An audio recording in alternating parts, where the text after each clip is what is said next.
Hello my dear students, ಹೇಗಿದ್ದೀರಾ ಎಲ್ಲರೂ? Welcome to Pallavi tutorials. ಮಕ್ಕಳೇ, ನಾಳೆ ಇತಿಹಾಸ ಎಕ್ಸಾಮು ಸೆಕೆಂಡ್ PUC 2025-26ನೇ ಸಾಲಿನ ವಾರ್ಷಿಕ ಪರೀಕ್ಷೆ ನಡೀತಾ ಇದೆ. ಎಲ್ಲರೂ ಕೂಡ ತಯಾರಿಯನ್ನು ನಡೆಸ್ತಾ ಇದ್ದೀರಿ. ಹಿಸ್ಟ್ರಿಯನ್ನು ಓದ್ಕೊಳ್ಳುವಾಗ ಮಕ್ಕಳೇ, ಪ್ರತಿ ವರ್ಷವೂ ಕೂಡ ಹಿಸ್ಟ್ರಿ ಮತ್ತು ಎಕನಾಮಿಕ್ಸ್ ನೀವು ಓದ್ಕೊಳ್ಳುವಾಗ ಪರ್ಟಿಕ್ಯುಲರ್ ಆಗಿ ಇಂತಿಷ್ಟನ್ನೇ ಓದ್ಕೊಳ್ಬೇಕು ಅನ್ನೋದಕ್ಕಿಂತ ಒಂದಿಷ್ಟು ಎಕ್ಸ್ಟ್ರಾ ಪ್ರಶ್ನೆಗಳನ್ನ ಓದ್ಕೊಳ್ಬೇಕು. ಇಲ್ಲ ಅಂತ ಹೇಳಿದ್ರೆ ಸ್ವಲ್ಪ ಟಫ್ ಆಗುತ್ತೆ. ಬಟ್ ಇಂಥದ್ದೇ ಓದ್ಕೊಳ್ಳಿ ಅಂತ ನಾವು ಕ್ವಶನ್ನ ಕೊಟ್ಟಾಗ ಅದರಲ್ಲಿ ಯಾವುದೇ ರೀತಿಯ ಚಾಯ್ಸ್ಗಳನ್ನ ಮಾಡ್ಕೊಳ್ಬೇಡಿ, ಆಯಿತಾ? ಕೊಟ್ಟಿರೋದೇ ಕಡಿಮೆ ಕ್ವಶನ್ಸ್ ಆಗಿರೋದ್ರಿಂದ ಅದರಲ್ಲಿ ಮತ್ತೆ ಚಾಯ್ಸ್ ಮಾಡ್ಕೊಂಡು ಓದ್ಕೊಂಡ್ರೆ ನಿಮಗೆ ಕಷ್ಟ ಆಗ್ಬೋದು. ಲಾಸ್ಟ್ ಇಯರು ಹಿಸ್ಟ್ರಿ ನಾನು ಕೊಟ್ಟಿರುವಂತಹ ಎಲ್ಲ ಕ್ವಶನ್ಸು ಬಂದಿತ್ತು. ಎಕ್ಸಾಮ್ ಹೋದ ವರ್ಷ ಈಸಿ ಇತ್ತು. ಈ ವರ್ಷದ ಮಕ್ಕಳಿಗೂ ಎಕ್ಸಾಮ್ ಈಸಿ ಆಗಬೇಕು ಅಂತ ಹೇಳಿದ್ರೆ ಸೇಮ್ ಕ್ಯಾಲ್ಕುಲೇಷನ್ಸಲ್ಲೇ ನಾನು ಕ್ವಶನ್ಸ್ಗಳನ್ನ ಕೊಡ್ತಾ ಇದ್ದೀನಿ. ಇವಾಗ ಆಲ್ರೆಡಿ 10 ಮಾರ್ಕ್ಸು ತುಂಬ ಇಂಪಾರ್ಟೆಂಟ್ ಆಗಿರೋದ್ರಿಂದ 10 ಮಾರ್ಕ್ಸಿನ 10 ಅಂಕದ ಬಹುಮುಖ್ಯ ಪ್ರಶ್ನೆಗಳನ್ನ ಯಾವುದು ಓದ್ಕೊಳ್ಬೇಕು ಅಂತ ಕೊಟ್ಟಿದ್ದೀನಿ. ಅದರಲ್ಲಿ ಕೇವಲ ನಿಮ್ಮ ಮಾಡೆಲ್ ಪೇಪರ್ ಮಾತ್ರ ಇನ್ಕ್ಲೂಡ್ ಆಗಿಲ್ಲ. ನಿಮ್ಮ ಮಾದರಿ ಪ್ರಶ್ನೆ ಪತ್ರಿಕೆ, ಪ್ರಿಪ್ರೇಟರಿ ಎಕ್ಸಾಮಿನ 2 paper, 2025 annual exam, 2024 annual exam, including 2023 ಕೂಡ ಕ್ವಶನ್ಸ್ ಏನು ಬಂದಿದೆ ಅದೇ ರಿಪೀಟ್ ಆಗಿದೆ ಅಂತ ಅನಲೈಸ್ ಮಾಡಿನೇ ನಾನು ಕೊಟ್ಟಿದ್ದೀನಿ. ಹಾಗಾಗಿ 10 ಅಂಕದ ಪ್ರಶ್ನೆಗಳನ್ನ ಕರೆಕ್ಟಾಗಿ ನೋಡ್ಕೊಳ್ಳಿ. ಅದಾದ್ರ ಮೇಲೆ ಇನ್ನೊಂದು ಇಂಪಾರ್ಟೆಂಟ್ ಟಾಪಿಕ್ ಅಂತ ಹೇಳಿದ್ರೆ ಭಾರತದ ಭೂಪಟ ನಕ್ಷೆ. ಕರೆಕ್ಟಾ? ಭೂಪಟ ನಕ್ಷೆಯಲ್ಲಿ ಕೊಟ್ಟಿರುವಂತಹ ಟಾಪಿಕ್ಗಳನ್ನ ನೀವು ಗುರುತು ಮಾಡಿ ಅದ್ರ ಬಗ್ಗೆ ಬರಿಬೇಕು. ಸೊ ಅದು ಕೂಡ ನಾನು ಕೊಟ್ಟಿದ್ದೀನಿ. ಯಾವ ಟಾಪಿಕ್ ಇಂಪಾರ್ಟೆಂಟು, ನಕ್ಷೆಯನ್ನು ಗುರ್ತಿಸೋದನ್ನ ಕಲ್ತ್ಕೊಳ್ಳಿ, ಅದ್ರ ಬಗ್ಗೆ 2 ವಾಕ್ಯ ಬರೀರಿ ಅಂದಾಗ ನೀವೇನು ಬರಿಬೇಕು ಅನ್ನೋದನ್ನ ಮೋಸ್ಟ್ ರಿಪೀಟೆಡ್ ಪ್ಲೇಸಸ್ಗಳು, ಸ್ಥಳಗಳು ಯಾವುದಿದೆಯೋ ಅದನ್ನು ಕೊಟ್ಟಿದ್ದೀನಿ ಮಕ್ಕಳೇ, ಅದನ್ನು ನೋಡ್ಕೊಳ್ಳಿ, ಆಯಿತಾ? ಹಾಗಾದರೆ ಈ ವಿಡಿಯೋದಲ್ಲಿ ಏನು ಹೇಳ್ತಾ ಇದ್ದೀನಿ ಅಂತ ಹೇಳಿದ್ರೆ 2 ಅಂಕದ ಬಹುಮುಖ್ಯ ಪ್ರಶ್ನೆಗಳು ಯಾವುದು ಉತ್ತರ ಸಹಿತ ಹೇಳ್ತಾ ಇದ್ದೀನಿ. ಎಂಡ್ವರೆಗೂ ವಿಡಿಯೋನ ವಾಚ್ ಮಾಡಿ ಕೊಟ್ಟಿರುವ ಟಾಪಿಕ್ನ ನೋಟ್ ಡೌನ್ ಮಾಡಿಟ್ಕೊಳ್ಳಿ. ಆ ನಂತರ ಪ್ರಾಕ್ಟೀಸ್ ಮಾಡೋಕ್ಕೆ ಸ್ಟಾರ್ಟ್ ಮಾಡಿ. ಇಂಗ್ಲೀಷ್ ಮೀಡಿಯಮ್ ಅವರಿಗೆ ಸದ್ಯದಲ್ಲೇ ಅಪ್ಲೋಡ್ ಮಾಡ್ತೀನಿ. 2 ಅಂಕನೂ ತುಂಬ ಇಂಪಾರ್ಟೆಂಟ್ ಆಗಿರೋದ್ರಿಂದ 2 ಅಂಕವನ್ನು ಹೇಳಿ ಆ ನಂತರ ನಿಮಗೆ 5 ಅಂಕದ ಪ್ರಶ್ನೆಗಳನ್ನ ಹೇಳೋದು. ಯಾಕಂತ ಹೇಳಿದ್ರೆ 5 ಅಂಕಕ್ಕೆ ಇಲ್ಲಿ ನೋಡಿ, ನಿಮಗೆ 8 ಪ್ರಶ್ನೆಗಳನ್ನ ಅಟೆಂಡ್ ಮಾಡಬೇಕು. 2 ಅಂಕಕ್ಕೆ 16 ಅಂಕಗಳು ಸಿಗುತ್ತೆ ನಿಮಗೆ. ಬಟ್ 5 ಅಂಕ ಬಂದಾಗ ನೀವು 5 ಅಂಕದ 2 ಪ್ರಶ್ನೆ ಬರೆಯೋದು, ಅಲ್ಲಿ 10 ಅಂಕಗಳು. ಹಾಗಾಗಿ ಇವಾಗ ಪ್ರೆಸೆಂಟ್ 5 ಅಂಕಕ್ಕೆ ಕಂಪೇರ್ ಮಾಡಿದ್ರೆ 2 ಅಂಕನೇ ಮುಖ್ಯ. ನಿಮಗೆ 16 ಅಂಕಗಳು ಸಿಗುತ್ತೆ. ಅದರಲ್ಲೂ ಕೂಡ ಇನ್ನೂ ನೀವು ಖುಷಿ ಪಡುವ ವಿಚಾರ ಏನು ಅಂತ ಹೇಳಿದ್ರೆ ಅವ್ರು ಕೊಡುವಂಥದ್ದು ಟೋಟಲ್ ಆಗಿ ನಿಮಗೆ 11 ಪ್ರಶ್ನೆಗಳು. ಎಕ್ಸಾಮಲ್ಲಿ ನಿಮಗೆ ವಾರ್ಷಿಕ ಪರೀಕ್ಷೆಗೆ 2 ಅಂಕದ 11 ಪ್ರಶ್ನೆಗಳು ಬೀಳುತ್ತೆ. ಅದರಲ್ಲಿ ನೀವು 8 ಪ್ರಶ್ನೆಗಳಿಗೆ ಉತ್ತರವನ್ನು ಬರೆದ್ರೆ ಸಾಕು. ಹಾಗಾಗಿ ಅದರಲ್ಲೊಂದು ಕನ್ಫರ್ಮ್ ಕ್ವಶನ್ಗಳು ಯಾವುದು ಅನ್ನೋದನ್ನು ಹೇಳ್ತಾ ಹೋಗ್ತೀನಿ. ಮಧ್ಯದಲ್ಲಿ ಒಂದೊಂದು ಕನ್ಫರ್ಮ್ ಕ್ವಶನ್ ಅಂತ ಬರುತ್ತೆ. ಸೊ ಅದನ್ನು ನೀವು ನೋಟ್ ಡೌನ್ ಮಾಡಿಟ್ಕೊಳ್ಬೇಕು. ಉಳಿದಿರೋದನ್ನು ನಿಮ್ಮ ಮಾದರಿ ಪ್ರಶ್ನೆ ಪತ್ರಿಕೆಯಲ್ಲಿ ಇರೋದ್ರಿಂದ ನಿಮಗೆ ಉತ್ತರ ಬೇಕಾಗಿರೋದ್ರಿಂದ ಹೇಳ್ತಾ ಹೋಗ್ತೀನಿ. ಯಾವುದಕ್ಕೆ ಇದು ಪಕ್ಕ, ಇದು ಕನ್ಫರ್ಮ್ ಅಂತ ಹೇಳ್ತೀನೋ ಅದನ್ನು ನೋಟ್ ಡೌನ್ ಮಾಡಿಟ್ಕೊಂಡು 100% ಓದ್ಕೊಳ್ಬೇಕು. ಓಕೆ ಅಲ್ವಾ? ಯಾಕೆ ಎಲ್ಲ ಪ್ರಶ್ನೆಗಳನ್ನ ಸೇರಿಸ್ತಾ ಇದ್ದೀನಿ ಇಲ್ಲಿ ಮಾದರಿ ಪ್ರಶ್ನೆ ಪತ್ರಿಕೆ ಅಂತ ಹೇಳಿದ್ರೆ, ಮಾದರಿ ಪ್ರಶ್ನೆ ಪತ್ರಿಕೆಯಲ್ಲಿ ಬಂದ್ರ ಮೇಲೆ ಅದು ಇಂಪಾರ್ಟೆಂಟ್, ಬಟ್ ಮೋಸ್ಟ್ ರಿಪೀಟೆಡ್ನ ನಾನು ನಿಮಗೆ ಹೇಳ್ತಾ ಹೋಗ್ತೀನಿ. ಹಾಗಾದರೆ ಎಲ್ಲಿಂದ ಸ್ಟಾರ್ಟ್ ಮಾಡೋಣ ಅಂತ ಹೇಳಿದ್ರೆ, ಪ್ರಿಪರೇಟರಿ 1 ಪೂರ್ವ ಸಿದ್ಧತಾ ಪರೀಕ್ಷೆ 1 ಆಗಿತ್ತಲ್ಲ, ಅದರಲ್ಲಿರುವಂತಹ ಕ್ವಶನ್ಸ್ಗಳಿಂದ ಸ್ಟಾರ್ಟ್ ಮಾಡ್ತಾ ಹೋಗೋಣ. ಫಸ್ಟು ಪ್ರಿಪರೇಟರಿ 1ನಲ್ಲಿರುವ 2 ಮಾರ್ಕ್ಸ್, ಪ್ರಿಪರೇಟರಿ 2ಅಲ್ಲಿರುವ 2 ಮಾರ್ಕ್ಸ್ನ ನೋಡ್ಕೊಳ್ಳೇಬೇಕು. ಫಸ್ಟ್ 1, ಭಾರತವನ್ನು ಪಶ್ಚಿಮದೊಂದಿಗೆ ಸಂಪರ್ಕಿಸುವ ಪ್ರಮುಖ 2 ಭೂಮಾರ್ಗಗಳು ಯಾವುದು? ಖೈಬರ್ ಮತ್ತು ಬೋಲಾನ್. ಭಾರತವನ್ನು ಪಶ್ಚಿಮದ ಜೊತೆಗೆ ಅಟ್ಯಾಚ್ ಮಾಡುವಂತಹ ಭೂಮಾರ್ಗಗಳು ಖೈಬರು, ಬೋಲಾನು. ನೆನ್ಪಿಟ್ಕೊಳ್ಳಿ. ಪುರಾತತ್ವ ಮೂಲಗಳು ಯಾವುವು? ಪುರಾತತ್ವ ಮೂಲಗಳು ಯಾವುದು ಅಂತ ಹೇಳಿದ್ರೆ ಕಟ್ಟಡಗಳು, ನಾಣ್ಯಗಳು, ಶಾಸನಗಳು, ಮಡಿಕೆಗಳು. ಇದು 2 ಪ್ರಶ್ನೆನೂ ತುಂಬ ಇಂಪಾರ್ಟೆಂಟು. ಯಾಕಂದರೆ ಮೊದಲನೇ ಪೀಠಿಕೆ ಅಧ್ಯಾಯದಲ್ಲಿ 2 ಅಂಕದ 2 ಪ್ರಶ್ನೆಗಳು ಬರುತ್ತೆ. ಅಲ್ಲೇ 4 ಅಂಕ ಬಂದೋಯ್ತು. ಸ್ವಲ್ಪ ಬುದ್ಧಿ ಉಪಯೋಗಿಸಿ. ಮೊದಲನೇ ಅಧ್ಯಾಯದಿಂದ 2 ಪ್ರಶ್ನೆ ಬರುತ್ತೆ ಅಂತ ಹೇಳಿದ್ರೆ ನೀವೆಲ್ಲ ಮಾಡೆಲ್ ಪೇಪರು, ಎಲ್ಲ ಪ್ರಿಪ್ರೇಟರಿ ಪೇಪರು, ನಾನು ಕೊಡುವ 25 ವಾರ್ಷಿಕ ಪರೀಕ್ಷೆ, 24 ವಾರ್ಷಿಕ ಪರೀಕ್ಷೆಯಲ್ಲಿ ಈ ಪಾಠದ ಬಂದಿರೋ ಕ್ವಶನ್ಸ್ಗಳನ್ನ ನೋಡ್ಕೊಂಡ್ಬಿಟ್ರೆ 4 ಮಾರ್ಕ್ಸ್ ಗ್ಯಾರಂಟಿ. ಕರೆಕ್ಟಾ? ನೆಕ್ಸ್ಟು ಮೆಸೋಲಿಥಿಕ್ ಪದದ ಅರ್ಥವೇನು ಅಂತ ಕೇಳಿದರೆ ಮೆಸೋಲಿಥಿಕ್, ನಿಯೋಲಿಥಿಕ್, ಪ್ಯಾಲಿಯೋಲಿಥಿಕ್ 3ರಲ್ಲಿ 1 ಪಕ್ಕ ಕರೆಕ್ಟಾಗಿ ನೆನ್ಪಿಟ್ಕೊಳ್ಳಿ. ಮೆಸೋಲಿಥಿಕ್ ಅಂದರೂ ಮಧ್ಯ, ನಿಯೋಲಿಥಿಕ್ ಅಂತ ಹೇಳಿದ್ರು ಹೊಸ, ಪ್ಯಾಲಿಯೋಲಿಥಿಕ್ ಅಂತ ಹೇಳಿದ್ರೆ ಹಳೆಯ. ಪ್ಯಾಲಿಯೋಲಿಥಿಕ್ ಎಂದರೇನು ಅಂತ ಕೇಳಿದ್ರೆ, ಪ್ಯಾಲಿಯೋಲಿಥಿಕ್ ಅಂತ ಹೇಳುವಾಗ ಪ್ಯಾಲಿಯೋ ಎಂದರೆ ಹಳೆಯ, ಲಿಥಿಕ್ ಎಂದರೆ ಶಿಲೆ, ಹಳೆಯ ಶಿಲಾಯುಗ ಎಂದು ಅರ್ಥ. ನಿಯೋಲಿಥಿಕ್, ನಿಯೋ ಎಂದರೆ ಹೊಸ, ಲಿಥಿಕ್ ಎಂದರೆ ಶಿಲೆ, ಹೊಸ ಶಿಲಾಯುಗ ಎಂದು ಅರ್ಥ. ಮೆಸೋಲಿಥಿಕ್, ಮೆಸೋ ಎಂದರೆ ಮಧ್ಯ, ಲಿಥಿಕ್ ಎಂದರೆ ಶಿಲೆ, ಮಧ್ಯ ಶಿಲಾಯುಗ ಎಂದು ಅರ್ಥ ಅಂತ ಬರಿಬೇಕು. ಬರೀತಿರಲ್ಲ. ನೆಕ್ಸ್ಟು, ಸಿಂಧೂ ನಾಗರಿಕತೆಯ ಅವನತಿಗೆ 2 ಕಾರಣ ಕೊಡಿ. ಯಾವಾಗಲೂ ಅಷ್ಟೇ, ಸಿಂಧೂ ನಾಗರಿಕತೆಯ ಶವ ಸಂಸ್ಕಾರ ಪದ್ಧತಿಗಳಾಗಿರಬಹುದು, ಸಿಂಧೂ ನಾಗರಿಕತೆಯ ಅವನತಿಗೆ ಕಾರಣಗಳಾಗಿರಬಹುದು, ಸಿಂಧೂ ನಾಗರಿಕತೆಯಂತೆ ಹಳೆಯದಾದ 2 ನಾಗರಿಕತೆಗಳು ಯಾವುದು ಕೇಳಬಹುದು. ಈ ರೀತಿ ಪ್ರಶ್ನೆಗಳು ನಾನಿವಾಗ ಹೇಳುವ ವಿಡಿಯೋದಲ್ಲೂ ಕೂಡ ನಿಮಗೆ ಸಿಗುತ್ತೆ. ಹಾಗಾಗಿ ನೋಡ್ಕೊಳ್ಳಿ. ಸಿಂಧೂ ನಾಗರಿಕತೆ ಅವನತಿ ಆಗೋದಕ್ಕೆ 2 ಪ್ರಮುಖ ಕಾರಣ ಅಂತ ಹೇಳಿದ್ರೆ, ಒಂದು ನೈಸರ್ಗಿಕ ವಿಕೋಪಗಳು, ಇನ್ನೊಂದು ಆರ್ಯರ ಆಕ್ರಮಣ. ಮುಂದಿನ ಪ್ರಶ್ನೆ, ಮೌರ್ಯ ರಾಜವಂಶದ ಬಗ್ಗೆ ತಿಳಿದುಕೊಳ್ಳಲು ಸಹಾಯ ಮಾಡುವಂತಹ ಯಾವುದೇ 2 ಪ್ರಮುಖ ಮೂಲಗಳು. ಅಂದರೆ ನೀವು ಮೌರ್ಯ ರಾಜವಂಶದ ಬಗ್ಗೆ ತಿಳ್ಕೊಳ್ಬೇಕು ಅಂತ ಹೇಳಿದ್ರೆ ಯಾವುದು ನಾವು ತಿಳ್ಕೊಳ್ಬಹುದು, ಯಾವುದ್ರ ಮೂಲಕ ನೀವು ತಿಳ್ಕೊಳ್ಬಹುದು, ಮೂಲಗಳು ಯಾವುದು ಅಂತ. ಒಂದು ಕೌಟಿಲ್ಯನ ಅರ್ಥಶಾಸ್ತ್ರ, ಇನ್ನೊಂದು ಮೆಗಸ್ತಾನೀಸನ ಇಂಡಿಕಾ. ನೆಕ್ಸ್ಟು, ಚಾಲುಕ್ಯರ ಯಾವುದೇ 2 ಪ್ರಮುಖ ಕಲೆ ಮತ್ತು ವಾಸ್ತುಶಿಲ್ಪ ಕೇಂದ್ರಗಳನ್ನು ಹೆಸರಿಸಿ ಅಂತ ಇದೆ. ಐಹೊಳೆ, ಪಟ್ಟದಕಲ್ಲು. ಓಕೆನಾ. ನೆಕ್ಸ್ಟು, ಪೂರ್ವ ಸಿದ್ಧತಾ ಪರೀಕ್ಷೆಯ 23ನೇ ಪ್ರಶ್ನೆ, ಶಿವಾಜಿಯು ಸಂಗ್ರಹಿಸಿದ 2 ಪ್ರಮುಖ ತೆರಿಗೆಗಳು ಯಾವುವು ಕೇಳಿದರೆ, ಚೌತ್, ಸರ್ದೇಶ್ಮುಖಿ. ಶಿವಾಜಿಯ ತಂದೆ ತಾಯಿ ಯಾರು? ಶಿವಾಜಿಯ ಗುರುಗಳು ಯಾರು? ಶಿವಾಜಿಯು ಸಂಗ್ರಹಿಸಿದ ತೆರಿಗೆಗಳು ಯಾವುದು? ಓಕೆನಾ. ಶಿವಾಜಿಗೆ ಕಿರೀಟ ಧಾರಣೆಯಾದ ವರ್ಷ ಆಗಿರಬಹುದು. ಈ ರೀತಿಯಾಗಿ ಪ್ರಶ್ನೆಗಳನ್ನ ಕೇಳ್ತಾ ಹೋಗ್ತಾರೆ. ಇಲ್ಲಿ ಸದ್ಯಕ್ಕೆ ತೆರಿಗೆ ಕೇಳಿದರೆ ಚೌತ್ ಮತ್ತು ಸರ್ದೇಶ್ಮುಖಿ. ಚಿಕ್ಕದೇವರಾಜ ಒಡೆಯರ್ಗೆ ಇದ್ದಂತಹ ಬಿರುದುಗಳು ಯಾವುದು ಕೇಳಿದರೆ, ಕರ್ನಾಟಕ ಚಕ್ರವರ್ತಿ, ನವಕೋಟಿ, ನಾರಾಯಣ. ಮುಂದಿನ ಪ್ರಶ್ನೆ, ಶಂಕರಾಚಾರ್ಯರನ್ನ ಷಣ್ಮತ ಸ್ಥಾಪನಾಚಾರ್ಯ ಅಂತ ಯಾಕೆ ಕರಿತೀವಿ ಅಂತ ಕೇಳಿದರೆ, ಇದಕ್ಕೆ ಆನ್ಸರು ಶಿವ, ವಿಷ್ಣು, ಸೂರ್ಯ, ಗಣೇಶ, ಕುಮಾರ ಮತ್ತು ಶಕ್ತಿ. ದೇವರುಗಳ ಪೂಜೆಗೆ ಪ್ರಾಮುಖ್ಯತೆ ನೀಡುವುದರ ಮೂಲಕ ವಿವಿಧ ಪಂಥಗಳನ್ನು ಒಂದುಗೂಡಿಸುವ ಪ್ರಯತ್ನ ಮಾಡಿದರು. ಆದ್ದರಿಂದ ಇವರನ್ನು ಷಣ್ಮತ ಸ್ಥಾಪನಾಚಾರ್ಯ ಎನ್ನುವರು. ಅನುಭವ ಮಂಟಪವನ್ನು ಯಾರು ಮತ್ತು ಎಲ್ಲಿ ಸ್ಥಾಪಿಸಿದರು? ಅನುಭವ ಮಂಟಪವನ್ನು ಸ್ಥಾಪನೆ ಮಾಡಿದವರು ಬಸವಣ್ಣ, ಕಲ್ಯಾಣದಲ್ಲಿ. ಸಹಾಯಕ ಸೈನ್ಯ ಪದ್ಧತಿಯ 2 ನಿಬಂಧನೆಗಳನ್ನು ತಿಳಿಸಿ ಅಂತಿದೆ. ಬ್ರಿಟಿಷ್ ಸೈನ್ಯದ ಖರ್ಚು ವೆಚ್ಚಗಳನ್ನು ಸ್ಥಳೀಯ ರಾಜ್ಯಗಳು ಭರಿಸಬೇಕಿತ್ತು. ಸ್ಥಳೀಯ ರಾಜ್ಯಗಳು ತಮ್ಮ ಸ್ವಂತ ಸೈನ್ಯವನ್ನು ವಿಸರ್ಜಿಸಬೇಕಿತ್ತು. ಇಲ್ಲಿ ನಾನು 6ನೇ ಅಧ್ಯಾಯ ನಿಮಗೇನಿದೆ, ಶಂಕರಾಚಾರ್ಯರು ಹುಟ್ಟಿರುವಂತಹ ಇಸ್ವಿ ಮತ್ತು ಸ್ಥಳ ಆಗಿರ್ಬೋದು, ಇಂಪಾರ್ಟೆಂಟು. ನೆಕ್ಸ್ಟು, ಶಂಕರಾಚಾರ್ಯರನ್ನು ಷಣ್ಮತ ಸ್ಥಾಪನಾಚಾರ್ಯ ಅಂತ ಯಾಕೆ ಕರಿತೀವಿ, ಅದು ಇಂಪಾರ್ಟೆಂಟು. ಅನುಭವ ಮಂಟಪವನ್ನು ಯಾರು ಮತ್ತು ಎಲ್ಲಿ ಸ್ಥಾಪಿಸಿದರು ಅಂತ ಏನಿದೆ, ಇದು ಕೂಡ ಇಂಪಾರ್ಟೆಂಟು. ಯಾಕಂದರೆ 2 ಪ್ರಶ್ನೆಗಳು 6ನೇ ಅಧ್ಯಾಯದಲ್ಲಿ ಬರುತ್ತೆ. ನೀವು ಅಟೆಂಡ್ ಮಾಡಬೇಕಾಗಿರೋ 8 ಪ್ರಶ್ನೆಯಲ್ಲಿ 2 ಅಧ್ಯಾಯ ಓದ್ಕೊಂಡ್ರೆ 4 ಪ್ರಶ್ನೆ ಅಲ್ಲೇ ಆಗೋಗುತ್ತೆ. ಸ್ವಲ್ಪ ಗಮನ ಇಟ್ಟು ನೋಡ್ಕೊಳ್ಬೇಕು, ಓದ್ಕೊಳ್ಬೇಕು. ಸ್ವಾಮಿ ವಿವೇಕಾನಂದರು ಪ್ರಕಟಿಸಿದ ವೃತ್ತಪತ್ರಿಕೆಗಳನ್ನು ಹೆಸರಿಸಿ ಅಂತಿದೆ. ಪ್ರಬುದ್ಧ ಭಾರತ, ಉದ್ಬೋಧನ. ನೆಕ್ಸ್ಟು, ಬೆಳಗಾವಿ ಕಾಂಗ್ರೆಸ್ ಅಧಿವೇಶನ ಯಾವಾಗ ನಡೆಯಿತು ಮತ್ತು ಅದರ ಅಧ್ಯಕ್ಷತೆ ವಹಿಸಿದವರು ಯಾರು ಅಂತ ಕೇಳಿದರೆ 1924ರಲ್ಲಿ ಮಹಾತ್ಮ ಗಾಂಧೀಜಿ. ಓಕೆನಾ. ನೆಕ್ಸ್ಟು, ಪ್ರಿಪ್ರೇಟರಿ ಎಕ್ಸಾಮ್ 2 ಏನಿದೆ, 2ನೇ ಪೂರ್ವ ಸಿದ್ಧತಾ ಪರೀಕ್ಷೆ, ಅದರಲ್ಲಿ ಕೇಳಿರುವಂಥ ಪ್ರಶ್ನೆಗಳು. ಭಾರತೀಯ ಮೂಲದ ಯಾವುದಾದ್ರೂ 2 ಧರ್ಮಗಳನ್ನು ಹೆಸರಿಸಿ ಕೇಳಿದರೆ ಹಿಂದೂ ಧರ್ಮ, ಬೌದ್ಧ ಧರ್ಮ. ಭಾರತದ 2 ನೃತ್ಯ ಪ್ರಕಾರಗಳನ್ನು ಹೆಸರಿಸಿ ಕೇಳಿದರೆ ಭರತನಾಟ್ಯ, ಕಥಕ್.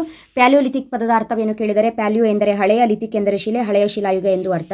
ನೆಕ್ಸ್ಟು, ಸಿಂಧೂ ಕಣಿವೆ ನಾಗರಿಕತೆಯ ಸಮಕಾಲೀನ 2 ನಾಗರಿಕತೆಗಳು ಯಾವುದು ಕೇಳಿದರೆ, ಮೆಸೊಪೊಟೇಮಿಯಾ, ಈಜಿಪ್ಟ್ ನಾಗರಿಕತೆ. ವೈದಿಕ ಕಾಲದ 2 ಮಹಿಳಾ ವಿದ್ವಾಂಸರು ಯಾರು ಕೇಳಿದರೆ, ಗಾರ್ಗಿ ಮತ್ತು ಮೈತ್ರೇಯಿ. ವೆರಿ ಇಂಪಾರ್ಟೆಂಟ್ ಟಾಪಿಕ್ ಇದು. ವರ್ಧನರ ಇತಿಹಾಸವನ್ನು ತಿಳಿಯೋದಕ್ಕೆ ಇರುವಂತಹ 2 ಮೂಲಗಳು ಯಾವುದು ಕೇಳಿದರೆ, ಹರ್ಷಚರಿತ ಮತ್ತು ಐಹೊಳೆ. ಕನ್ನಡದ ಮೊದಲ ನಾಟಕ ಯಾವುದು ಮತ್ತು ಅದರ ಲೇಖಕರು ಯಾರು ಕೇಳಿದರೆ, ಮಿತ್ರವಿಂದ ಗೋವಿಂದ ಕನ್ನಡದ ಮೊದಲ ನಾಟಕ. ಇದನ್ನು ರಚನೆ ಮಾಡಿದವರು ಸಿಂಗಾರಾರ್ಯ. ಬಹಮನಿ ರಾಜವಂಶದ ರಾಜಧಾನಿಗಳನ್ನು ಹೆಸರಿಸಿ ಅಂತ ಕೇಳಿದರೆ, ಬೀದರ್ ಮತ್ತು ಗುಲ್ಬರ್ಗ. ಶಂಕರಾಚಾರ್ಯರು ಎಲ್ಲಿ ಮತ್ತು ಯಾವಾಗ ಜನಿಸಿದರು ಕೇಳಿದರೆ, ಕೇರಳದ ಕಾಲಡಿ 788 CEಯಲ್ಲಿ ಜನಿಸಿದರು. ಸೂಫಿ ಪಂಥಗಳನ್ನು ಹೆಸರಿಸಿ ಕೇಳಿದರೆ, ಚಿಸ್ತಿ, ಸುಹರ್ವರ್ದಿ. ಸೂಫಿ ಪಂಥಗಳು ಯಾವುದು ಅಂತ ಹೇಳಿದರೆ, ಚಿಸ್ತಿ, ಸುಹರ್ವರ್ದಿ. ಪ್ಲಾಸಿ ಕದನ ಯಾರ ನಡುವೆ ನಡೆಯಿತು ಕೇಳಿದರೆ, ಸಿರಾಜ್ ಉದ್ ದೌಲಾ ಮತ್ತು ಬ್ರಿಟಿಷ್ ಈಸ್ಟ್ ಇಂಡಿಯಾ ಕಂಪನಿ ನಡುವೆ ನಡೆಯಿತು. ಭಾರತದ ಪ್ರಥಮ ಸ್ವಾತಂತ್ರ್ಯ ಸಂಗ್ರಾಮಕ್ಕೆ ತಕ್ಷಣದ ಕಾರಣ ಯಾವುದು ಕೇಳಿದರೆ, ಗ್ರೀಸ್ ಮಾಡಿದ ಕಾರ್ಟ್ರಿಜ್ಗಳ ವಿವಾದ. ಹಸುವಿನ ಮತ್ತು ಹಂದಿಯ ಕೊಬ್ಬಿನಿಂದ ಗ್ರೀಸ್ ಮಾಡಿದ ಕಾರ್ಟ್ರಿಜ್ಗಳನ್ನು ಬಳಸಲು ನಿರಾಕರಿಸಿರುವುದು. SRC ಸಮಿತಿಯ ಸದಸ್ಯರನ್ನು ಹೆಸರಿಸಿ ಅಂತ ಹೇಳಿದರೆ, SRC ಸಮಿತಿಯಲ್ಲಿ ಅಥವಾ ಫಜಲ್ ಅಲಿ ಸಮಿತಿ ಅಂತ ಕೂಡ ನಾವು ಕರಿತೀವಿ. ಈ ಸಮಿತಿಯ ಅಧ್ಯಕ್ಷರು ಫಜಲ್ ಅಲಿ. ಅವ್ರು ಕೇಳಿರೋದು ಸದಸ್ಯರು ಯಾರು ಅಂತ ಹೇಳ್ಕೊಂಡು HN ಕುಂಜ್ರು ಮತ್ತು KM ಪಣಿಕ್ಕರ್ ಆಗಿರ್ತಾರೆ. ಓಕೆನಾ. ಮಾದರಿ ಪ್ರಶ್ನೆ ಪತ್ರಿಕೆ ಕ್ವಶನ್ಸ್ ಎಲ್ಲ ನೀವು ಕಲೆಕ್ಟ್ ಮಾಡ್ಕೊಂಡಿರ್ತೀರಿ. ನಾನು ಕೂಡ ವಿಡಿಯೋನ ಅಪ್ಲೋಡ್ ಮಾಡಿದ್ದೀನಿ, ಕೊನೆಯಲ್ಲಿ ಹೇಳ್ತೀನಿ. ಬಹುಮುಖ್ಯವಾಗಿ 2025 ವಾರ್ಷಿಕ ಪರೀಕ್ಷೆಯಲ್ಲಿ ಕೇಳಿರುವಂತಹ 2 ಅಂಕದ ಪ್ರಶ್ನೆಗಳು ಯಾವ ರೀತಿಯಾಗಿದೆ, ಯಾವ ರೀತಿ ಕೇಳ್ತಾರೆ ನೋಡೋಣ. ನಿಮಗೇನಾದರೂ ಬಹು ಆಯ್ಕೆ, ಬಿಟ್ಟ ಸ್ಥಳ, ಹೊಂದಿಸಿ ಬರೆಯಿರಿ, ಎಲ್ಲದ್ರದ್ದು ಲಿಸ್ಟ್ ಬೇಕು ಅನ್ನೋದು ನನಗೆ ಗೊತ್ತಿದೆ. ಸೊ ಸದ್ಯದಲ್ಲಿ ಅಪ್ಲೋಡ್ ಮಾಡ್ತಾ ಹೋಗ್ತೀನಿ. ಯಾರ್ಯಾರು ಇನ್ನು ಚಾನಲ್ಗೆ ಸಬ್ಸ್ಕ್ರೈಬ್ ಆಗಿಲ್ಲ, ಇವಾಗಲೇ ಸಬ್ಸ್ಕ್ರೈಬ್ ಆಗಿ ಆಲ್ ಬಟನ್ನ ಕ್ಲಿಕ್ ಮಾಡ್ಕೊಳ್ಳಿ. ವಿಡಿಯೋ ಬಂದ ತಕ್ಷಣ ನಿಮಗೆ ನೋಟಿಫಿಕೇಶನ್ ಬರುತ್ತೆ ಮಕ್ಕಳೇ. ಓಕೆನಾ. ಆಧಾರಗಳಿಲ್ಲದೆ ಇತಿಹಾಸವಿಲ್ಲ ಏಕೆ ಕೇಳಿದರೆ, ಇದಕ್ಕೆ ಉತ್ತರ, ಆಧಾರಗಳಿಲ್ಲದೆ ಇತಿಹಾಸವಿಲ್ಲ ಏಕೆಂದರೆ ಗತಕಾಲದ ಘಟನೆಗಳ ಮತ್ತು ಮಾನವನ ಸಾಧನೆಗಳ ದಾಖಲೆಯಾಗಿರುವುದರಿಂದ ಆಧಾರಗಳಿಲ್ಲದೆ ಇತಿಹಾಸವಿಲ್ಲ. ಪ್ಯಾಲಿಯೋಲಿಥಿಕ್ ಪದದ ಅರ್ಥವೇನು ಅಂತ ಕೇಳಿದರೆ, ಪ್ಯಾಲಿಯೋ ಎಂದರೆ ಹಳೆಯ, ಲಿಥಿಕ್ ಎಂದರೆ ಶಿಲೆ, ಹಳೆಯ ಶಿಲಾಯುಗ ಎಂದು ಅರ್ಥ. ಜೈನ ಧರ್ಮದ ಪಂಗಡಗಳು ಯಾವುದು ಕೇಳಿದರೆ ಶ್ವೇತಾಂಬರ, ದಿಗಂಬರ. ಬೌದ್ಧ ಧರ್ಮದ ಪಂಗಡಗಳನ್ನ ಕೇಳಿದರೆ ಹೀನಯಾನ, ಮಹಾಯಾನ. ಈ ಸಲ ಬಂದಿದೆ, ನಿಮಗೆ ನೆನಪಿರಲಿ. ಮೌರ್ಯರ ಅವಧಿಯಲ್ಲಿ ಅಸ್ತಿತ್ವದಲ್ಲಿ ಇದ್ದಂತಹ 2 ಬಗೆಯ ನ್ಯಾಯಾಲಯ. ನಿಮಗೆ ಕರೆಕ್ಟಾಗಿ ತಿಳ್ಕೊಳ್ಳಿ, ಮೌರ್ಯರ ಬಗ್ಗೆ ಕ್ವಶನ್ಸ್ ಬಂದಿದೆ. ಇಲ್ಲಿ ಯಾವುದು ಕೇಳಿದರೆ ಮೌರ್ಯರ ಅವಧಿಯಲ್ಲಿ ಅಸ್ತಿತ್ವದಲ್ಲಿ ಇದ್ದಂತಹ 2 ಬಗೆಯ ನ್ಯಾಯಾಲಯ ಯಾವುದು ಕೇಳಿದರೆ ಕಂಟಕ ಶೋಧನ, ಧರ್ಮಸ್ಥೇಯ. ಹೋದ ವರ್ಷ ಕೇಳಿರೋದಿದು. ಪಾಹಿಯಾನ್ ಯಾರು, ಅವನು ಏಕೆ ಭಾರತಕ್ಕೆ ಬಂದನು? ಪಾಹಿಯಾನ್ ಚೀನಿ ಯಾತ್ರಿಕ, ಬೌದ್ಧ ಧರ್ಮದ ತತ್ವ ಅಧ್ಯಯನ ಮಾಡಲು ಬಂದನು. ಶಿವಾಜಿಯ ಮೇಲೆ ಪ್ರಭಾವ ಬೀರಿದ 2 ವ್ಯಕ್ತಿಗಳನ್ನು ಹೆಸರಿಸಿ. ದಾದಾಜಿ ಕೊಂಡದೇವ, ತಾಯಿ ಜೀಜಾಬಾಯಿ. ಶ್ರೀರಂಗಪಟ್ಟಣ ಒಪ್ಪಂದದ ಯಾವುದಾದರೂ 2 ಕರಾರುಗಳನ್ನು ತಿಳಿಸಿ ಅಂತಿದೆ. ಟಿಪ್ಪು ಬ್ರಿಟಿಷರಿಗೆ ಅರ್ಧ ರಾಜ್ಯ ಬಿಟ್ಟು ಕೊಡಬೇಕು ಎಂಬುದು ಮೊದಲನೇದು. 330 ಲಕ್ಷ ರೂಪಾಯಿ ಯುದ್ಧ ನಷ್ಟ ಪರಿಹಾರ ಕೊಡುವುದು ಎರಡನೇದು. ಇದು 2 ಕೂಡ ಕರಾರುಗಳಾಗಿರುತ್ತೆ. ಭಾರತದಲ್ಲಿ ಬ್ರಿಟಿಷರು ಜಾರಿಗೆ ತಂದ ಯಾವುದಾದರೂ 2 ಭೂ ಕಂದಾಯ ಪದ್ಧತಿಗಳನ್ನು ಹೆಸರಿಸಿ. ರೈತವಾರಿ ಪದ್ಧತಿ, ಜಮೀನ್ದಾರಿ ಪದ್ಧತಿ. ಸ್ವಾಮಿ ವಿವೇಕಾನಂದರು ಯಾವಾಗ ಮತ್ತು ಎಲ್ಲಿ ಜನಿಸಿದರು? ಜನವರಿ 12, 1863 ಕಲ್ಕತ್ತಾದಲ್ಲಿ ಜನಿಸಿದರು. ಮಾರ್ಕ್ ಕಬ್ಬನ್ರ ಯಾವುದಾದರೂ 2 ಆಡಳಿತ ಸುಧಾರಣೆಗಳನ್ನು ಬರೆಯಿರಿ ಅಂತ ಹೇಳಿದ್ರೆ ಮೈಸೂರಿನಿಂದ ಬೆಂಗಳೂರಿಗೆ ರಾಜಧಾನಿಯನ್ನ ವರ್ಗಾವಣೆ ಮಾಡಿದ್ದು 1, ಕನ್ನಡವನ್ನ ಆಡಳಿತ ಭಾಷೆಯನ್ನಾಗಿ ಮಾಡಿದ್ದು 2. ಇದೆರಡೂ ಕೂಡ ಮಾರ್ಕ್ ಕಬ್ಬನ್ರ ಆಡಳಿತ ಸುಧಾರಣೆಗಳು. ಬಂಗಾಳವನ್ನ ಯಾರು ಮತ್ತೆ ಯಾವಾಗ ವಿಭಜನೆ ಮಾಡಿದ್ರು ಅಂತ ಕೇಳಿದರೆ 1905ರಲ್ಲಿ ವೈಸ್ರಾಯ್ ಲಾರ್ಡ್ ಕರ್ಜನ್ ಬಂಗಾಳವನ್ನು ವಿಭಜಿಸಿದರು. ಗಾಂಧೀಜಿಯವರು ಉಪ್ಪಿನ ಸತ್ಯಾಗ್ರಹವನ್ನು ಎಲ್ಲಿಂದ ಆರಂಭಿಸಿದರು, ಅದು ಎಲ್ಲಿ ಕೊನೆಗೊಂಡಿತು ಕೇಳಿದರೆ ಸಬರಮತಿಯಿಂದ ಶುರುವಾಗಿ ದಂಡಿಯಲ್ಲಿ ಅದು ಕೊನೆಗೊಳ್ಳುತ್ತೆ. JVP ಸಮಿತಿಯ ಯಾರಾದರೂ 2 ಸದಸ್ಯರನ್ನು ಹೆಸರಿಸಿ ಅಂತಿದೆ. ಜೆ ಅಂದರೆ ಜವಾಹರಲಾಲ್ ನೆಹರು, ವಿ ಅಂತ ಹೇಳಿದ್ರೆ ವಲ್ಲಭಭಾಯಿ ಪಟೇಲ್, ಪಿ ಅಂದರೆ ಪಟ್ಟಾಭಿ ಸೀತಾರಾಮಯ್ಯ. ನೋಡಿ, ಇದು 2025ರಲ್ಲಿ ಕೇಳಿರುವಂತಹ ಪ್ರಶ್ನೆ. ನೆಕ್ಸ್ಟು ನಿಮಗೆ 2024ನೇ ವಾರ್ಷಿಕ ಪರೀಕ್ಷೆ ಉತ್ತಮ ಅಂಕಗಳನ್ನು ನೀವು ಕಳಿಸಬೇಕು ಅನ್ನುವಂತಹ ಕಾರಣದಿಂದ 24ನೇ ಇಸವಿಯ 2 ಅಂಕದ ಪ್ರಶ್ನೆಗಳನ್ನ ಕೂಡ ಕೊಡ್ತಾ ಇದ್ದೀನಿ, ನೋಡ್ಕೊಳ್ಳಿ. ವಿಶ್ವ ಪರಂಪರೆ ಪಟ್ಟಿಯಲ್ಲಿರುವ ಭಾರತದ ಯಾವುದಾದರೂ 2 ಐತಿಹಾಸಿಕ ತಾಣಗಳನ್ನು ತಿಳಿಸಿ. ಅಜಂತ, ಹಂಪಿ, ಪಟ್ಟದಕಲ್ಲು, ಎಲ್ಲೋರ ಯಾವುದಾದ್ರೂ 2 ಬರೀಬಹುದು. ಪ್ಯಾಲಿಯೋಲಿಥಿಕ್ ಬೇಡ, ಮತ್ತು ರಿಪೀಟ್ ಆಗಿದೆ. ಬೌದ್ಧ ಧರ್ಮದ ಪಂಥಗಳು ಹೀನಯಾನ, ಮಹಾಯಾನ. 6ನೇ ವಿಕ್ರಮಾದಿತ್ಯ ಆಸ್ಥಾನ ಕವಿ ಯಾರು? ಅವನ ಕೃತಿಯನ್ನ ಹೆಸರಿಸಿ.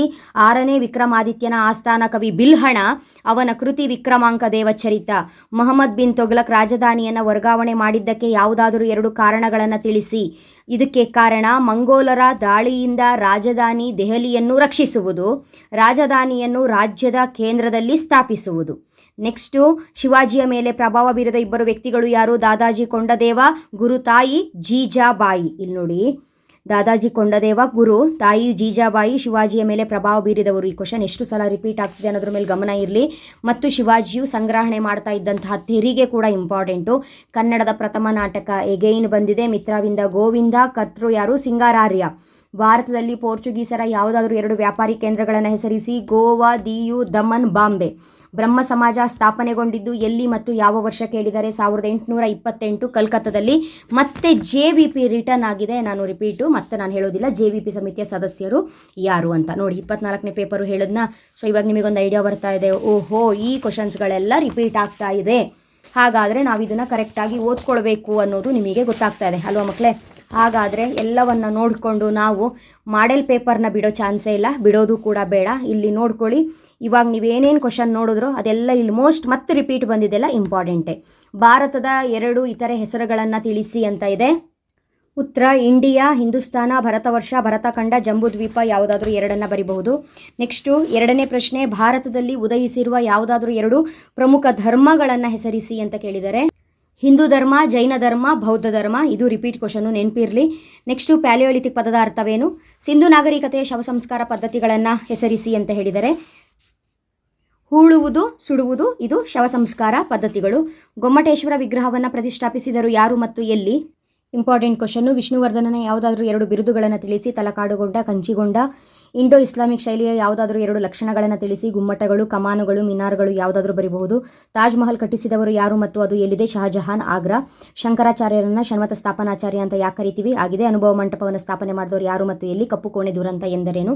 ಕಪ್ಪು ಕೋಣೆ ದುರಂತ ಎಂದರೇನು ಅಂತ ನಿಮಗೆ ಕೇಳಬಹುದು, ಯಾಕಂತ ಹೇಳಿದ್ರೆ ಒಂದೇ ಪೇಪರಲ್ಲಿ ಇರೋದ್ರಿಂದ ಕೇಳುವಂಥ ಚಾನ್ಸಸ್ ಇದೆ. ಕ್ವಶನ್ ನಂಬರ್ 27 ಸಾಮಾನ್ಯ ಶಕ ವರ್ಷ 1756ರಲ್ಲಿ ಕಲ್ಕತ್ತಾ ಕೋಟೆಗೆ ಮುತ್ತಿಗೆ ಹಾಕಿದ ಸಿರಾಜನು 146 ಮಂದಿ ಬ್ರಿಟಿಷರನ್ನು ಬಂಧಿಸಿ 15x18 ಅಡಿಗಳ ವಿಸ್ತಾರದ ಕೋಣೆಯಲ್ಲಿ ಒಂದು ಬೇಸಿಗೆಯ ರಾತ್ರಿಯನ್ನು ಕಳೆಯುವಂತೆ ಮಾಡಿದನು. ಇದರಲ್ಲಿ 123 ಮಂದಿ ಉಸಿರುಗಟ್ಟಿ ಮರಣ ಹೊಂದಿದರು. ಬದುಕುಳಿದವರು 23 ಮಂದಿ ಮಾತ್ರ. ಇದನ್ನು ಕಪ್ಪು ಕೋಣೆಯ ದುರಂತ ಎಂದು ಕರೆಯಲಾಗಿದೆ ಅಂತ ಬರೀರಿ. ನೆಕ್ಸ್ಟ್ 28 ಮತ್ತು 29ನೇ ಪ್ರಶ್ನೆ, ಭಾರತದ ಪ್ರಥಮ ಸ್ವಾತಂತ್ರ್ಯ ಸಮರದ ವಿಫಲತೆಗೆ ಯಾವುದಾದ್ರು 2 ಕಾರಣ. ರೈತವಾರಿ ಪದ್ಧತಿ ಎಂದರೇನು ಅಂತ ಕೇಳಿದ್ದಾರೆ. ಸೊ ಇದು ನೋಡ್ಕೊಳ್ಳಿ. ದಂಗೆಕೋರರಲ್ಲಿ ಸಮಾನ ಉದ್ದೇಶವಿರಲಿಲ್ಲ. ದಂಗೆಕೋರರಲ್ಲಿ ಸರಿಯಾದ ನಾಯಕತ್ವ ಮತ್ತು ಯೋಜನೆಯ ಕೊರತೆ. 28.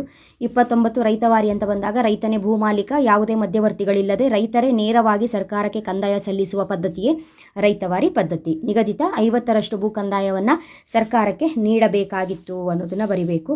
ನೆಕ್ಸ್ಟು ಮಾದರಿ ಪ್ರಶ್ನೆ ಪತ್ರಿಕೆ 3. ವಿಶ್ವ ಪರಂಪರೆ ಪಟ್ಟಿಯಲ್ಲಿ ಭಾರತದ ಯಾವುದಾದ್ರು 2 ಐತಿಹಾಸಿಕ ತಾಣಗಳನ್ನ ಕೇಳಿದರೆ ಅಜಂತ, ಹಂಪಿ, ಎಲ್ಲೋರ ಪಟ್ಟದಕಲ್ಲು ರಿಪೀಟ್ ಆಗಿದೆ. ಭಾರತಕ್ಕೆ ಭೇಟಿ ನೀಡಿದ 2 ಚೀನಾ ಯಾತ್ರಿಕರು ಯಾರು ಅಂತ ಹೇಳಿದರೆ ಹುಯೆನ್ಸಾಂಗ್ ಮತ್ತು ಪಾಹಿಯಾನ್. ನೆಕ್ಸ್ಟು ನಿಯೋಲಿಥಿಕ್ ಕೇಳಿದರೆ ಹರಪ್ಪ ಮತ್ತು ಮೊಹೆಂಜೊದಾರೋವನ್ನು ಸಂಶೋಧನೆ ಮಾಡಿದವರು ಯಾರು ಅಂತ ಕೇಳಿದರೆ ಹರಪ್ಪ ದಯಾರಾಮ್ ಸಹಾನಿ, ಮೊಹೆಂಜೊದಾರೋ RD ಬ್ಯಾನರ್ಜಿ. ನೆಕ್ಸ್ಟ್ ಬೌದ್ಧ ಧರ್ಮದ ಪಂಥಗಳು, ಜೈನ ಧರ್ಮದ ಪಂಥಗಳು ಇಂಪಾರ್ಟೆಂಟು ಗೊತ್ತಿದೆ. ಕಾಳಿದಾಸನ 2 ಮಹಾಕಾವ್ಯ ತಿಳಿಸಿ ಹೇಳಿದರೆ ಶಾಕುಂತಲ, ಕುಮಾರ ಸಂಭವ, ರಘುವಂಶ, ಮಾಳವಿಕಾಗ್ನಿಮಿತ್ರ ಯಾವುದಾದ್ರೂ ಬರೀಬಹುದು. 23ನೇ ಪ್ರಶ್ನೆ, ಮೊಘಲರ ವಾಸ್ತುಶಿಲ್ಪದ 2 ಲಕ್ಷಣಗಳನ್ನು ಹೆಸರಿಸಿ ಅಂತಿದೆ.